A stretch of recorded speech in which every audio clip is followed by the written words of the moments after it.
questions. What if the bloop, as the urban myth describes it, was real? What will it take to feed this thing? And third, what if we created our own biologically plausible bloop? The answer to these questions will be beyond frightening. So if you have the guts to face this alternative reality, by all means, keep watching. And subscribe! Lots of really good content will be released, so you don't want to miss any of this. We'll break down the bloop as we know it in a little bit, but first, for those of you who have absolutely no idea what the bloop is, give us like 40 seconds to help you catch up. In 1997, one of the most frightening discoveries of the century was made. A strange sound coming from the depths of the sea that rose in frequency and was heard across multiple sensors around the world, 3,000 miles apart. If we rule out that this sound was the sound emitted from a large bomb or submarine, this would have been a terrifyingly massive entity. And in the words of NOAA scientist Christopher Fox, this sound was far more powerful than the calls made by any animal on Earth. Meaning that, yes, this animal must have been many times louder, and as a result, many, many times larger than the largest animal living today, the blue whale. Alright, now let's talk about how big this guy kind of is, and speculate what would happen to our oceans if this thing actually lived right now. For starters, let's take an estimated guess on the exact size for our what-if scenario. And the truth is, there is no exact size. This bloop is a result of pop culture's wild imagination, an animal portrayed as being as large as a regular whale to beyond titan proportions. Perhaps the most famous rendition of this animal was the infamous bloop from Boris Albois' creation Bloop vs. El Gran Maha. So, guess we'll stick with this one. We took a 3D model of a similar animal and got to work. Bloop around these proportions would have been 350 meters in length. That's already 3 times longer than the MonsterVerse Kong and taller than the tallest cinematic version of Godzilla. And with some shifting, this animal can already fit most of the kaiju in any continuity into its mouth pretty easily. Each tooth would have been between 2 to 6 meters long, depending on the exact one used. Another gnarly-looking bloop would end up having a single tooth around 10 to 12 meters. Imagine each tooth being the size of a T-Rex. The tail fluke alone would be around 183 meters wide from tip to tip, 80 meters tall if the mouth was opened really wide. How heavy is this thing? Alright, get ready for this one. With an average volume of 539,073 meters cubed, and assuming body density comparable to most marine mammals, this results in a mind-boggling mass of 849,744 tons. Even with a big hollow cavity for the mouth taken into account. We can already sense the most critical amongst you watching thinking, there's absolutely no way that thing can eat enough to stay alive. Well, let's find out. To answer that, we need to figure out what even is this thing. Is it a mammal, reptile, or a large fish? Assuming that we are working with real biological families of animals to start from, the physical description and apparent ability to vocalize this loud would mean that the bloop would probably be a mammal, or at least closely related to them. Long, streamlined body, a visible jaw formation, horizontal fluke, and 2 fins on the side. All hallmarks of a fairly modern whale, member of the Cetacea.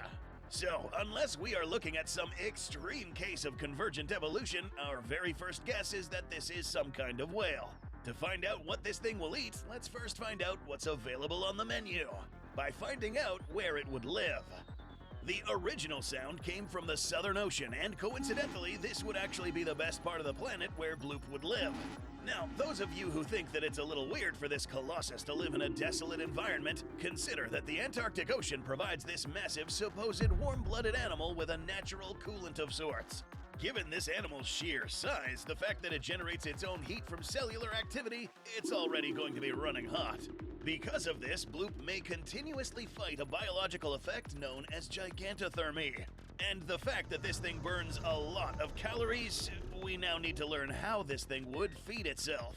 When it comes to feeding this thing, it's safe to say that the world's entire ecosystem will likely suffer. There's a reason why MonsterVerse kaiju such as Godzilla are labeled as animals that feed on radiation, since there is relatively an infinite source of that than there are things to eat. Getting this bloop satisfied for the day will be nearly impossible, but let's pretend, for once, that it was. For a warm-blooded animal like a whale, each kilogram of body tissue needs around 25 to 40 calories a day. And some tissues, such as the brain, need more calories. This would be even higher for bloop since it has to swim constantly against the water and because it thrives in cold temperatures. To make this simple and quick, a whale shaped like a bloop would need about 30,834,975,600 calories every single day. And in all likelihood, this is kind of lowballing it. Bloop is infamously known online as a creature that loves to pull up on humans and waste calories on what would be an equivalent of eating an ant. Smaller, actually. If it was eating humans, which contain an average of 125,822 calories, this means Bloop would have to eat around 245,000 people every day. That's around 70 mega cruise ships worth of people daily.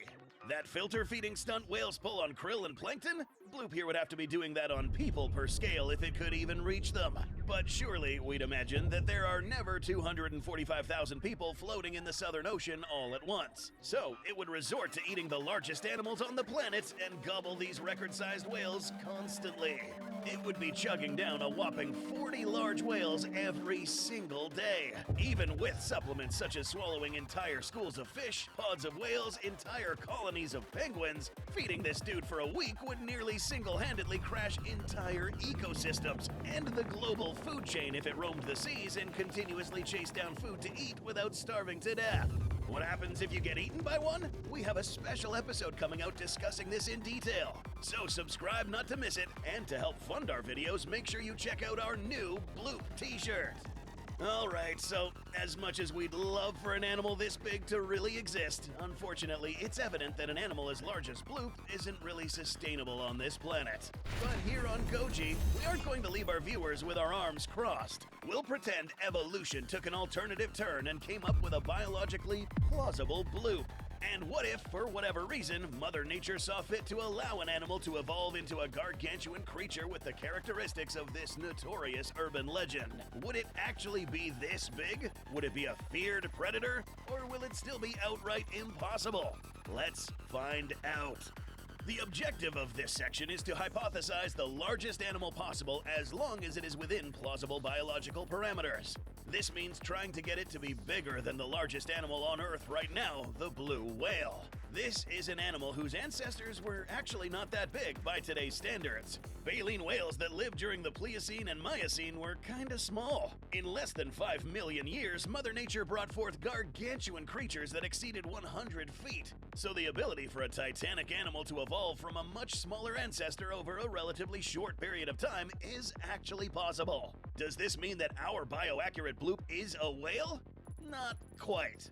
To keep this realistic and to make the bloop as large as biology will let us, we have to select what kind of animal we are talking about. If the bloop were to evolve from the reptile class, then that really wouldn't have worked. These creatures were air breathers, and the animal that would have eventually evolved to bloop would have been hunted down or pushed out into a less hospitable environment. There is no evidence that suggests that they lived long after the Cretaceous. If they did, then we'd have a lot more shallow water-dwelling marine reptile fossils. But we don't. Would it come out of the marine mammal class? Or maybe from the larger sharks with warm-blooded characteristics?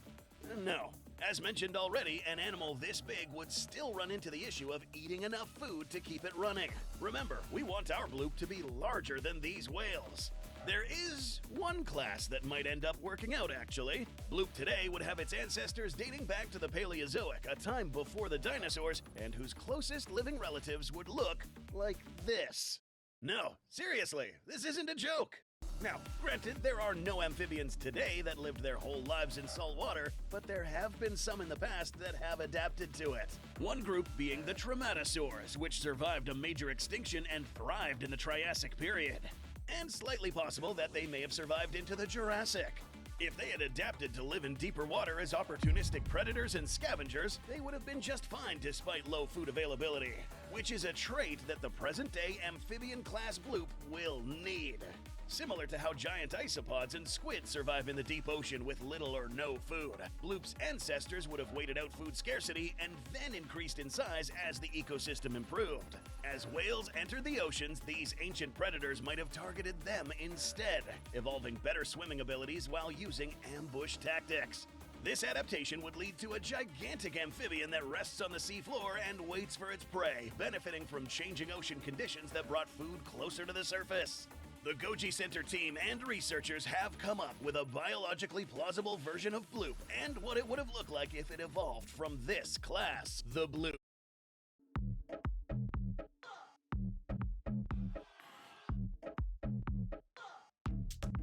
Bloop, or Cryocidon citavinator, is a massive amphibian potentially measuring 35 meters in length, weighing in at 300 to 420 tons. It features a jaw span of 6 to 7 meters tall, with teeth ranging from 6 inches to 5 feet in length.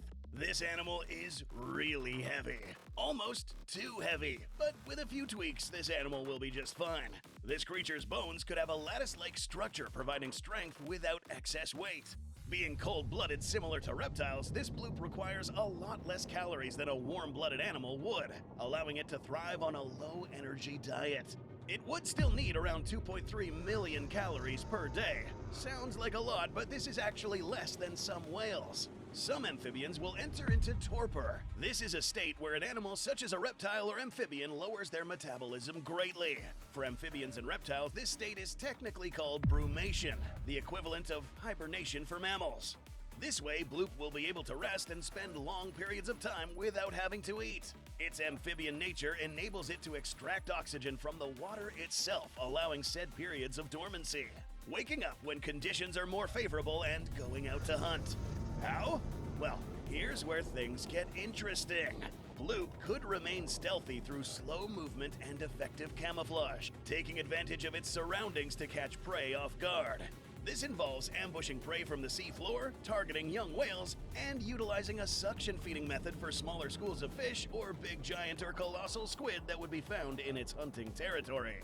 To navigate through this said territory, or mating, this creature would have also developed unique vocalizations thanks to its adapted lungs, crucial for finding mates and communicating to another bloop over a very large distance, similar to how whales communicate. Historically, there have been reports of mysterious creatures in the Antarctic, creatures like the Ningen. If this animal was alive today, with the change in the world's oceans and rapid decline in the population of Antarctic whales, these apex predators would have to face changing circumstances, either going extinct or seeking other areas in search of food. And be it those areas are the places where humans thrive or seek their own sustenance, there would potentially be a pretty bad combination.